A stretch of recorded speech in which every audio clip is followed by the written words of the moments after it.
Congrats, BBM na ba? Dahil si Bongbong Marcos na po mga kababayan ang maituturing ngayon na the most terrible, the worst president in terms of approval rating mga kababayan. Dahil sa lahat ng naging recent na Pangulo mga kababayan sa kanilang 3 taon sa kanilang termino, si BBM ang mayroong pinakamababang rating sa lahat ng presidente.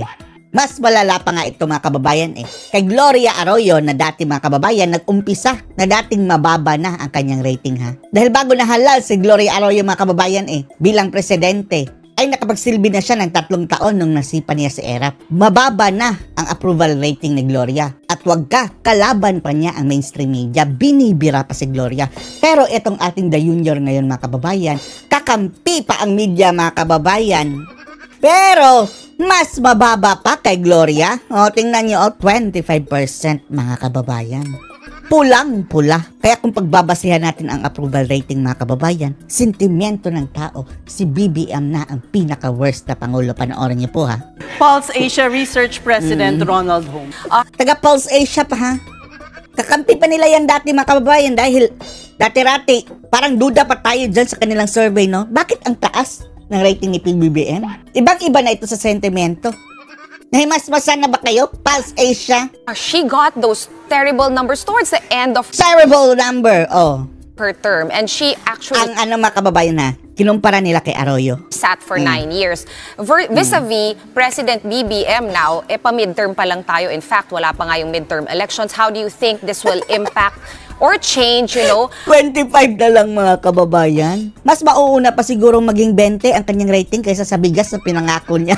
as the elections conclude? 5 na lang ang lamang sa kanyang rating mga kababayan kaysa sa bigas na 20. As the new Senate sits and as that impeachment trial starts. Well, Sean, what happened in the case of GMA was that her approval and trust ratings declined. Cess will probably remember this. Soon after the Hello Garci scandal. Hello right? Garci. And that was, I think, if I'm not mistaken, July 2005. And she was unable to recover from then on. So she was saddled with that. Kahit pa mga kababayan nalagpak yung kay Arroyo. 30 pa rin mga kababayan, lamang pa rin siya kaysa kay BBM ngayon. Araw-araw pa siyang sinisiraan noon ng media. Legitimacy issue from 2005 until she bowed out in 2010. Her lowest approval and trust ratings were actually recorded towards the end of her term. But during the midterm, she had basically the same level of approval and trust as Bongbong Marcos. Hindi the same dahil 30 yan, mas malaki pa rin. 25%. The difference is that... Pero ang kaibahan mga kababayan, bagamat mababa ang approval ni Gloria Arroyo, pakinggan nyo ang kaibahan nila kay BBM. She did not have majority approval and disapproval and distrust. Hindi mataas ang kanyang disapproval and distrust. Hindi kagaya kay BBM mga kababayan. Mababa na nga ang approval rating. Yung distrust mga kababayan na hindi nagtitiwala at hindi nag-approve kay BBM ay sobrang taas. Kay Arroyo, yung iba mga kababayan walang pake. Although hindi nila tinatrust si Gloria, parang wala din silang pake mga kababayan. Parang walang opinion o ganyan. Pero kay BBM, strongly mga kababayan ang tao. Sinusuka na siya.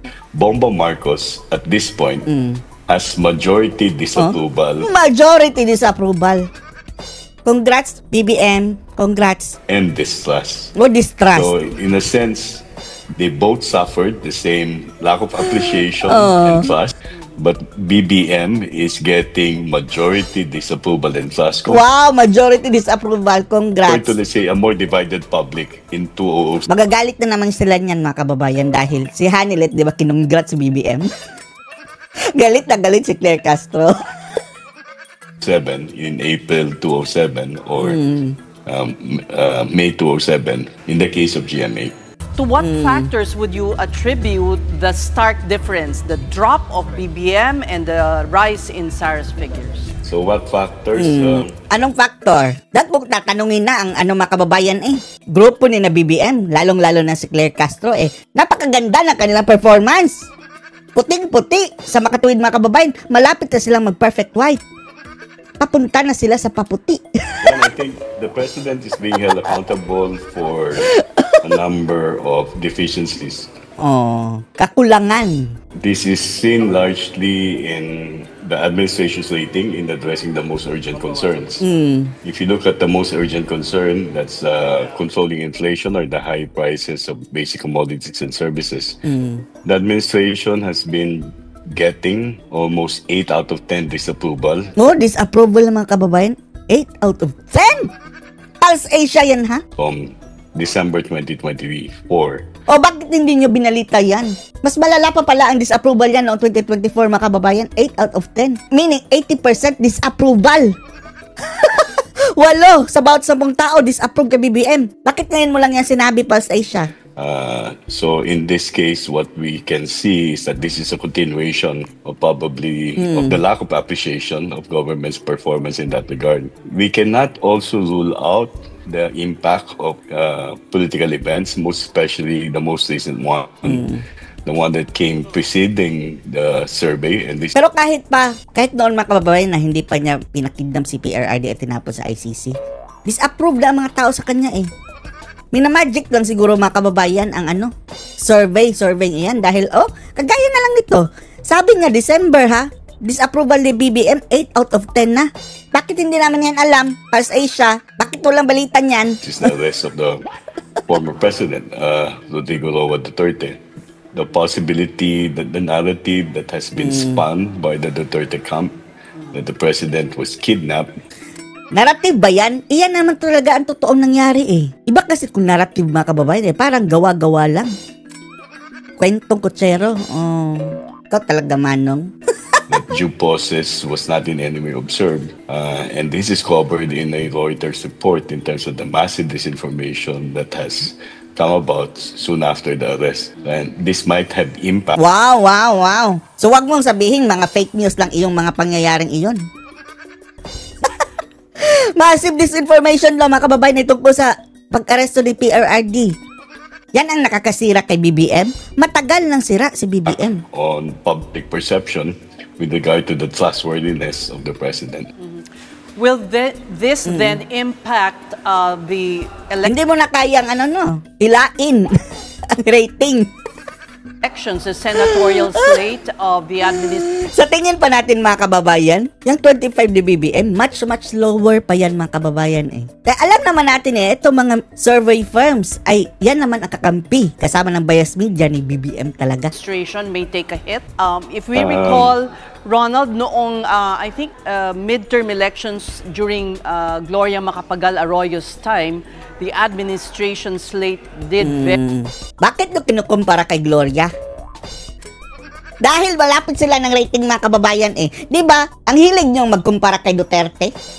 Ngayon ayaw nyo na ikumpara sa rating ni PRRD dahil nangangalikabok ang rating ni BBM dyan sa rating ni PRRD. Hayaan nyo na si Gloria Media. Basahin nyo ito. The same time mga kababayan. Parehong panahon, nung time ni Tatay Digong, 87% ang approval rating, samantalang kay BBM 25. Pinipilit nilang i-kumpara kay Gloria mga kababayan dahil mababa rin. Para hindi talaga makontrast. very poorly. Well, it's a different context when you talk about 2007 and Talaga. 2025. In 2007, definitely the administration goal. Si Pacquiao mga kababayan, para nang nabukag si Puno, yung komedyante na sa ABS-CBN. Yung komedyanteng akla mga kababayan. The administration goal of Macapagal-Arroyo was saddled with legitimacy issues that came about from the beginning, from the supposed or alleged wholesale cheating in the 2004 elections.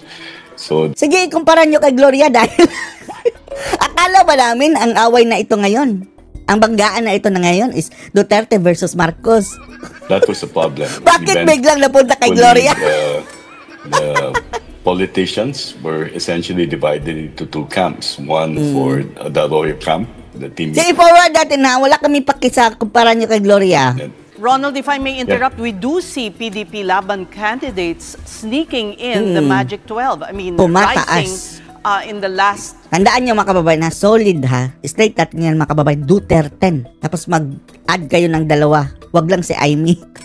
I mean, na additional. surveys in the last hour, so to speak. And that's the difference between the Allianza and the PDP Laban. The PDP Laban seem to be going at it more collectively. Lumalakas mga kababayan. Tapos itong alyansa ni BBM. Ang kanila kasi tagapagkampanya mga kababayan, ang trust rating 25%, Diyos ko, bagsak na bagsak. The mere fact na lang mga kababayan na pagsama nila kay BBM, wala na, walay na sila. Taob na ang kanilang kaldero mga The kababayan. Allianza candidate, in order to insulate themselves from whatever would be the impact of the political turbulence caused by the rift between the Dutertes and the Marcos, they're basically walking on two legs. The joint Allianza campaign and their own individual initiatives. No, mawawasak na yung alyansa mga kababayan. Waling-walay na yan. You don't see that in terms of the PDP Laban. They're a little bit more, as I said, more collective. They tend to present themselves. The PDP Laban itself doesn't Kanya-kanya na lang na yan sila. have that many candidates. They just brought in guest candidates, right? And there are 10 of them. So it's more a collective campaign relative to, let's say, the Allianza. And that's the reason that Ang lahat ng mga schedule nila sa Mindanao mga kababayan, canceled. I'm saying. At maging sa Bisaya siguro, di ba, wala na? Administration candidates can really insulate themselves from whatever would be the backlash that the president is Ayaw na yan faced with, sumama. or the disapproval and distrust, majority disapproval and distrust Okay. that the president received. Kahit pa siguro yung mamigay ng ayuda, kukunin lang yan ng ayuda, andun lang nang sigaw-sigaw lang na ngag. And then, wala, hindi pa rin iboboto. So, ano masasabi nyo dito mga kababayan? Post your comments below.